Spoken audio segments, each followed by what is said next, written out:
ঢাকা মহানগর উত্তর ছাত্র অধিকার পরিষদের দপ্তর সম্পাদক ইমন, এবং তাকে এই মুহূর্তে আমরা দেখতে পাচ্ছি ইসলামী ব্যাংক সেন্ট্রাল হাসপাতালের সামনে থেকে তাকে নিয়ে যাওয়া হচ্ছে উন্নত চিকিৎসার জন্য, এবং তিনিও আহত হয়েছেন এই ঘটনায়, এবং তাকে এই মুহূর্তে উন্নত চিকিৎসার জন্য নিয়ে যাওয়া হচ্ছে। কোথায় নিয়ে যাচ্ছে?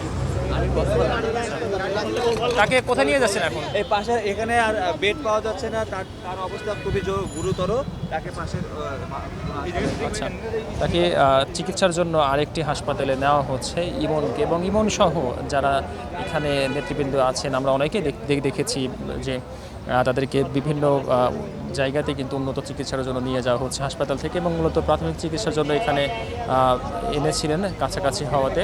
এবং এখানে একটু আগেই কথা বলেছেন রাশেদ খান এবং গণ অধিকার পরিষদের কেন্দ্রীয় নেতৃবৃন্দরা, তারা কিন্তু আলটিমেটামও দিয়েছিলেন যে আগামী 3 দিনের মধ্যে জাতীয় পার্টিকে নিষিদ্ধ করতে হবে, এবং তারা এর দাবিতেই আগামীকাল থেকেই আন্দোলনে নামবেন এমনটি ঘোষণা দিয়েছেন আমরা জানতে পেরেছি। এবং এই বিষয়টি নিয়ে কিন্তু এখন এখানে উত্তেজনা বিরাজ করছে। বিভিন্ন যে রাজনৈতিক দলগুলো রয়েছেন যারা জুলাই আন্দোলনকে ধারণ করেন, যারা জুলাই আন্দোলন নিয়ে রাজনীতি করছেন, বা এই সমমনা রাজনৈতিক দলগুলোর নেতাকর্মীরাও কিন্তু এখানে আসছেন এবং এই হামলার তীব্র নিন্দা জানাচ্ছেন। পাশাপাশি জাতীয় পার্টি নিষিদ্ধের যে দাবি, সেই দাবি প্রতি তারা সমর্থন জানাচ্ছে। সম্পাদক ওকে সেনাবাহিনীরা বুট দিয়ে পাড়াইছে, লাঠি দিয়ে মেরে মাথার মগজ পর্যন্ত লড়াই ফেলছে। সিটি স্ক্যান দেখছি, ওর মাথায় খুবই অবস্থা খারাপ, ওর কানে তালা ফেটে গেছে, ওর মাথায় কানে শুনতে পাচ্ছে না, চোখেও ঝাপসা দেখতেছে। ওকে আমরা এখানে চিকিৎসা দেওয়া আসলে এভাবে সম্ভব হচ্ছে না, জায়গার সংকুলন, এই জন্য আমরা ওকে পার্শ্ববর্তী কোনো ভালো হাসপাতালে নিয়ে যাওয়ার চেষ্টা করতেছি।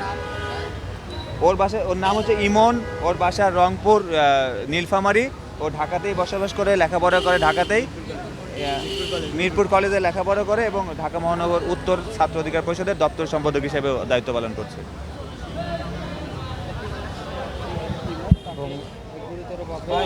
আহতের বিষয়টা আমরা আপনাকে দেখানোর চেষ্টা করছি, এবং মাথার পেছনে ঠিক তারা আহত হয়েছে এমনটি আমাদেরকে জানিয়েছেন,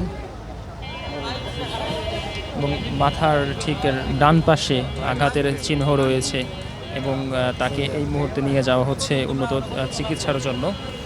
এমনিভাবে কিন্তু এখান থেকে আমরা দেখতে পাচ্ছিলাম যে আহত নেতাকর্মীরা যারা এখানে আছেন তারা কিন্তু এই মুহূর্তে এখানে অবস্থান নিয়েছেন, এবং তারা জাতীয় পার্টি নিষিদ্ধের দাবিতে স্লোগান দিচ্ছেন।